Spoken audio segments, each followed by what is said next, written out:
नमस्कार, जय हिंद दोस्तों। मैं शिव मोहन शर्मा स्वागत करता हूं आपके अपने अनअकैडमी प्लेटफॉर्म पे। जैसा कि आप सभी जानते हैं कि आपके लिए हम डेली करंट अफेयर्स की एक नई श्रृंखला लेकर चल रहे हैं, जिसमें आपको प्री और मेन से रिलेटेड जो बहुत ही जरूरी टॉपिक्स है उसको करा रहे हैं, ताकि आपको कम समय में बहुत ही ज्यादा पढ़ने के लिए ढेर सारे मटेरियल्स मिल जाए और जो बहुत ही इंपॉर्टेंट हो, जो 100% पूछे जाने की संभावना हो, उसी से आप सवाल करें।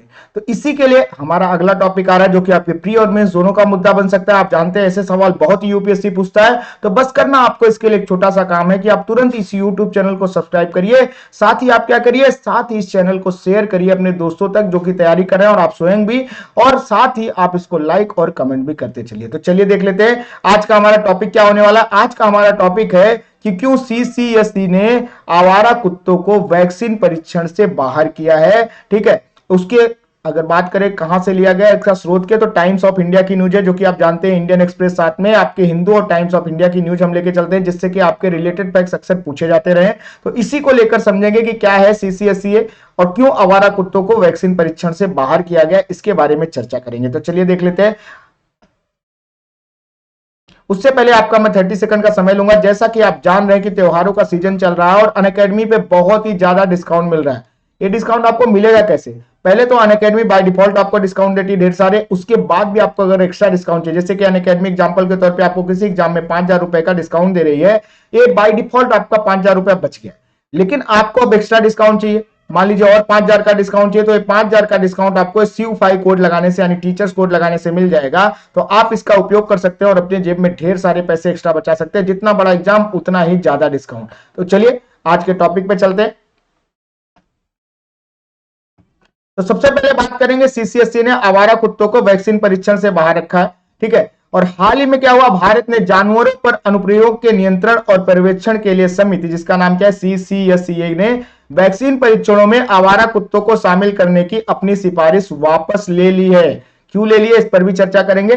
People for the ethical treatment of animals, PETA आप जानते रहेंगे, ऐसे सब मुद्दों पर बहुत ही आवाज होगा, जिसका नाम क्या है people for the ethical treatment of animals, ने क्या किया है, इंडिया ने अनुसंधान में आवारा कुत्तों, रिसर्च के लिए जो आवारा कुत्ते घूमते हैं, उन पर अनुप्रयोग के वैज्ञानिक और नैतिक प्रभावों के संबंध में चिंता व्यक्त की थी। पेटा ने काफी चिंता जताई थी कि आप ऐसे नहीं कर सकते, क्योंकि आप इन पर अगर प्रयोग करेंगे, रिसर्च करेंगे, किसी दवा का है कुछ ऐसे अनुसंधान करेंगे, तो इससे पहली बात तो नैतिक तौर पर सही नहीं, दूसरा इसके वैज्ञानिक अनुप्रयोगों में भी बहुत सारे बाद में इंपैक्ट जो है उल्टे सीधे पड़ सकते हैं। जिसके कारण यह निर्णय लिया है सीसीएसई ने कि क्या हुआ कि वैक्सीन परीक्षणों में आवारा कुत्तों को अब शामिल नहीं किया जाएगा। वही बात करें आगे, तो आवारा कुत्तों पर वैक्सीन परीक्षण का अनुप्रयोग की सीसीएसई की सिफारिश को लेकर चिंताएं क्या की थी। पेटा ने क्या बात की उसको समझेंगे, क्योंकि पेटा बहुत इंपॉर्टेंट संस्था आप जानते हैं इस मामले में। तो पेटा ने इस बात पर जोर दिया कि वैक्सीन परीक्षणों में आवारा कुत्तों को शामिल करने की सीसीएसई की सिफारिश पशु क्रूरता निवारण अधिनियम 1960, देखिए ये बहुत इंपॉर्टेंट है, ये सब पूछे जाते हैं। पशु क्रूरता निवारण अधिनियम 1960 तथा पशुओं के प्रजनन और अनुप्रयोग यानी नियंत्रण एवं पर्यवेक्षण संशोधन नियम 2006 के तहत उसके दायित्वों का खंडन करती है। कौन कौन से हैं? पहला तो पशु क्रूरता निवारण अधिनियम 1960 है, दूसरा क्या है, पशुओं के प्रजनन और अनुप्रयोग यानी नियंत्रण एवं पर्यवेक्षण संशोधन नियम 2006 के तहत इनके दायित्वों का खंडन करते हैं कि आप ऐसे काम मत करिए। कहने का मतलब है कि आवारा कुत्तों पर वैक्सीन परीक्षण मत करिए। बात करें अगर आगे, साथ ही इसमें बताया गया कि आवारा कुत्तों पर अनुप्रयोग करने की सिफारिश विज्ञान और प्रौद्योगिकी के क्षेत्र में भारत के समकक्षों जैसे यूरोपीय संघ, साथ में ब्रिटेन, अमेरिका और ऑस्ट्रेलिया द्वारा अपनाई गई नीतियों के विपरीत है। ध्यान में रखना है, क्या करना है, विज्ञान और प्रौद्योगिकी क्षेत्र में भारत के समकक्ष कौन कौन से हैं, जैसे यूरोपीय संघ की बात करें, यूरोपीय यूनियन की बात करें, ब्रिटेन की बात करें, अमेरिका यूएसए की बात करें, और ऑस्ट्रेलिया द्वारा अपनाई गई नीतियों के विपरीत है। इसको ध्यान में रख के चलना है। बात करें पेटा इंडिया के अनुसार, आवारा कुत्तों पर अनुप्रयोग करने से यह अनुमान लगाना असंभव हो जाता है कि मनुष्य टीकों पर कैसे प्रतिक्रिया करेंगे। इसी बात को लेकर चिंता जाहिर की गई थी, जिसमें कुशल उपचारों के अनुमोदन में देरी हो सकती है। कि भाई आवारा कुत्तों पर आप इसका रिएक्शन देख रहे हैं, अब वो मनुष्यों पर जब आप उसका रिएक्शन देखेंगे तो पता नहीं उस टीके का मनुष्य पर कैसे प्रभाव पड़ेगा, और इसी बात को लेकर चिंता जताई थी पेटा ने। और इस सिफारिश को वापस लिया जाना पशु कल्याण, उनकी सुरक्षा और वैज्ञानिक प्रगति को बढ़ावा देने की दिशा में एक सकारात्मक प्रगति का प्रतिनिधित्व भी करेगा। इसको भी ध्यान में रखना है कि उनकी सुरक्षा भी बढ़ाएगा, साथ में वैज्ञानिक प्रगति को बढ़ावा देने की दिशा में एक सकारात्मक प्रगति यानी पॉजिटिव वे में कि आपका रिसर्च करने का तरीका कुछ और ढूंढिए, ये सही तरीका नहीं है। इस सेंस में कह रहे हैं कि एक पॉजिटिव वे में क्या करेगा, एक सकारात्मक प्रगति का प्रतिनिधित्व करेगा। बात करें अगर आगे कि पेटा के बारे में, तो पेटा इंडिया पशु अधिकार संगठन है, जैसा कि हम सभी जानते हैं पशु अधिकारों की बात करती है। यह एक गैर सरकारी संगठन है, यानी क्या है, एनजीओ है, जो क्या काम करता है, जो व्यवसाय और समाज में पशु दुर्व्यवहार को समाप्त करने के लिए कार्य करता है। यानी पशुओं के ऊपर जो अत्याचार होते हैं, पशुओं से रिलेटेड आप देखिए बहुत बार क्या होता है कि आप देखिए घरों में लोग पालते हैं, पशुओं को मारते पीटते रहे, रोड पे मारते पीटते रहे, बहुत बार पशुओं के साथ बहुत दुर्व्यवहार किया जाता है। तो ऐसे में इसको समाप्त करने के लिए कौन एक्टिव रहता है, पेटा एक्टिव रहता है। बात करें पेटा इंडिया का मिशन, तो पशु क्रूरता के विषय में जागरूकता बढ़ाना पहली चीज है कि आप लोगों को जानकारी देना कि भाई इस तरह से नहीं करो।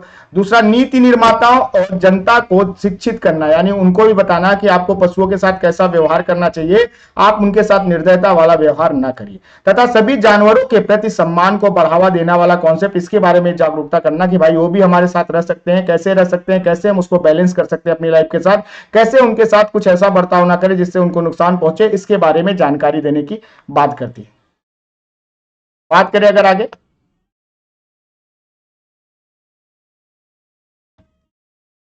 कि पशुओं पर अनुप्रयोग संबंधी नियंत्रण और पर्यवेक्षण समिति, इसको ध्यान में रखना है। जो क्या कहते हैं हम लोग, सीसीएसईए पशु क्रूरता निवारण यानी पीसीए अधिनियम 1960 के तहत गठित किसके लिए, पशुपालन और डेयरी विभाग, साथ में मत्स्य पालन के लिए, साथ में पशुपालन एवं डेयरी मंत्रालय के एक वैधानिक समिति है। यानी किसके अंतर्गत इसको कनेक्ट किया गया है, ठीक है, सीसीएसई पशु क्रूरता निवारण अधिनियम 1960 के तहत गठित की गई थी। और आप देखिए मत्स्य पालन की बात हो, पशुपालन की बात हो, डेयरी मंत्रालय की बात हो, डेयरी विभाग की बात हो, ठीक है, इसके अंतर्गत एक वैधानिक समिति है। बात करें अगर इसके कार्यों की, तो ध्यान से देख लीजिएगा क्योंकि इससे रिलेटेड प्रश्न पूछे जा सकते हैं कि पशुओं को उन पर प्रयोगों से पहले, उसके दौरान अथवा उसके बाद अनावश्यक कष्ट अथवा पीड़ा का सामना करना पड़े, यह सुनिश्चित करने हेतु सीसीएसई द्वारा सभी उचित कदम उठाए जाते हैं।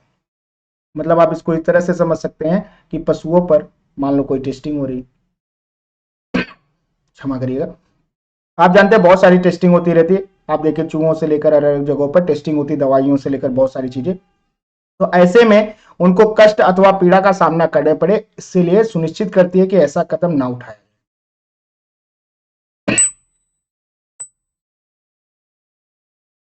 बात करें आगे कि उस उद्देश्य की प्राप्ति समिति ने पशुओं पर प्रयोग को विनियमित करने के लिए पशुओं के प्रजनन एवं प्रयोग नियंत्रण और पर्यवेक्षण नियम 1998, 2001 और 2004 में, जिसको संशोधित किया जा चुका है, उसकी रूपरेखा तैयार की है। ध्यान रखना है कौन सा, पशुओं के प्रजनन और प्रयोग, ये बहुत इंपॉर्टेंट है, नियंत्रण और पर्यवेक्षण नियम 1998, जिसका संशोधन 2 बार हुआ, एक बार 2001 में, एक बार 2006 में, जिसकी रूपरेखा तैयार की थी।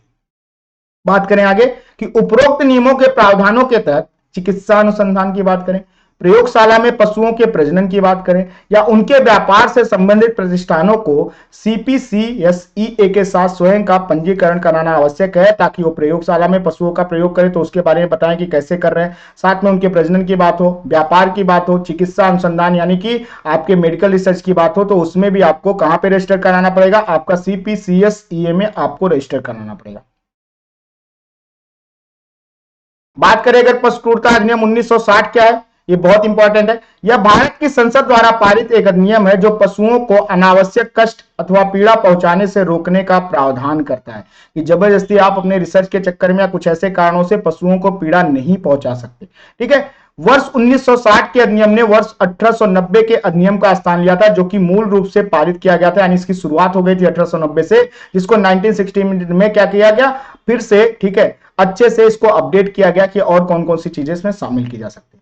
यह अधिनियम पशुओं से संबंधित क्रूरता की बात करें कि उनके साथ कुछ गलत काम हो, अनावश्यक कष्ट देना यानी जबरदस्ती उनको तकलीफ पहुंचाना, अत्यधिक श्रम, जैसे कि आप देखिए बहुत सारी जगहों पर आज भी पशुओं से क्या किया जाता है, खेती की बात या सामान ढोने की बात, या बहुत बार मनुष्यों को भी ढोने की बात, ठीक है। अत्यधिक श्रम की बात, जैसे घोड़े उड़े, आप देखिए पहाड़ों में अभी बहुत सारे वीडियोज आपको वायरल दिखेंगे कि उनको खिलाया पिलाया नहीं जाता, सिर्फ पहाड़ों पे आदमियों को लाद लाद के सामान लाद के ले जाया जाता है, ऐसी सब बातें। साथ में उनको यातना देना दुर्व्यवहार की रोकथाम और सुरक्षा का प्रावधान करता है, इसको भी ध्यान रखकर चलना है। भारतीय पशु कल्याण बोर्ड की स्थापना भी इस अधिनियम के तहत की गई ताकि पशुओं का कल्याण किया जा सके। पूछा जाता है भारतीय पशु कल्याण बोर्ड की स्थापना किस अधिनियम के तहत हुई थी? पशु क्रूरता निवारण अधिनियम 1960 के तहत इसकी स्थापना की गई। तो आज का यह वीडियो यहीं समाप्त हो रहा है। जैसा कि मैंने आपसे कहा था कि अगर आपको एक्स्ट्रा डिस्काउंट चाहिए तो आप इस कोड का उपयोग कर सकते हैं। साथ ही अगर आपको क्लासेस करनी है, ढेर सारी आपको मुझसे चर्चा करनी है, बात करनी है, तो मेरी क्लासेस चलती है अनअकैडमी लर्निंग ऐप पर।